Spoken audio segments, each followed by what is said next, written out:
और एक बड़ी खबर आपको बता दें, नेपाल में फरार कैदियों को अब पकड़ा जा रहा है। रवि लामिछाने को वापस जेल भेजा गया।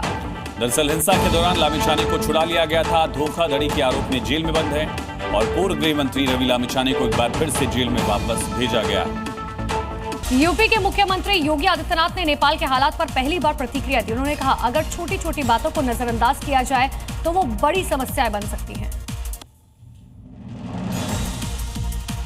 छोटी छोटी चीजें बाद में हमारे लिए एक समस्या खड़ी करती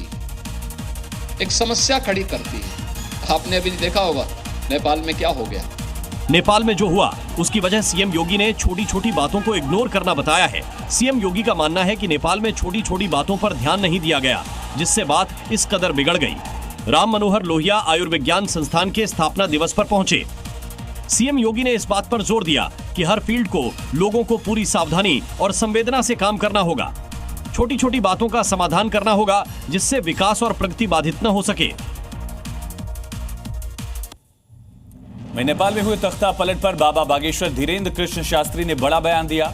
बाबा बागेश्वर ने कहा कि भारत को ऐसी स्थिति से बचने के लिए हिंदू राष्ट्र बनाना जरूरी है। बाबा बागेश्वर वाराणसी पहुंचे, जहां उन्होंने नेपाल और बांग्लादेश की स्थिति पर चिंता जाहिर करते हुए कहा कि ऐसी स्थिति भारत के राज्यों में ना हो, इसके लिए भारत का हिंदू राष्ट्र बनना जरूरी है। बाबा बागेश्वर पंडित धीरेन्द्र कृष्ण शास्त्री ने कहा कि नेपाल को हिंदू राष्ट्र घोषित होना चाहिए और नेपाल के हिंदू राष्ट्र घोषित होते ही भारत को भी हिंदू राष्ट्र बनाया जाए और इसके लिए वैचारिक क्रांति को फैलाना बहुत जरूरी है। दिल्ली के पहाड़गंज में रहने वाली एक महिला को बिल्डर्स माफिया के खिलाफ शिकायत करना भारी पड़ गया। अवैध बिल्डिंग निर्माण को लेकर डिंपल ने विभाग में शिकायत की, लेकिन इसके बाद उन्हें लगातार धमकियां मिल रही है। हाल ही में डिंपल पर जानलेवा हमला करने की कोशिश की गई, जिसकी शिकायत उन्होंने पुलिस को की है, लेकिन अभी तक कोई कार्रवाई नहीं की गई।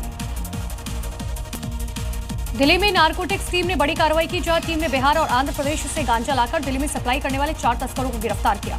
इन आरोपियों के पास से 51 किलो से ज्यादा का गांजा बरामद हुआ, जिसकी कीमत 10 लाख रुपए बताई जा रही है। पुलिस ने साकेत इलाके में ट्रैप लगाकर आरोपियों को गिरफ्तार किया, जिनकी निशानदेही पर 2 और आरोपियों को पकड़ा गया। फिलहाल पुलिस अब मास्टरमाइंड की तलाश में है।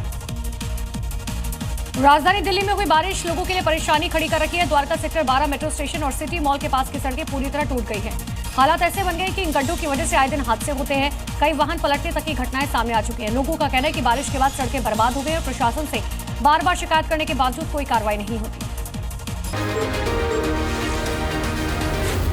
Zee News.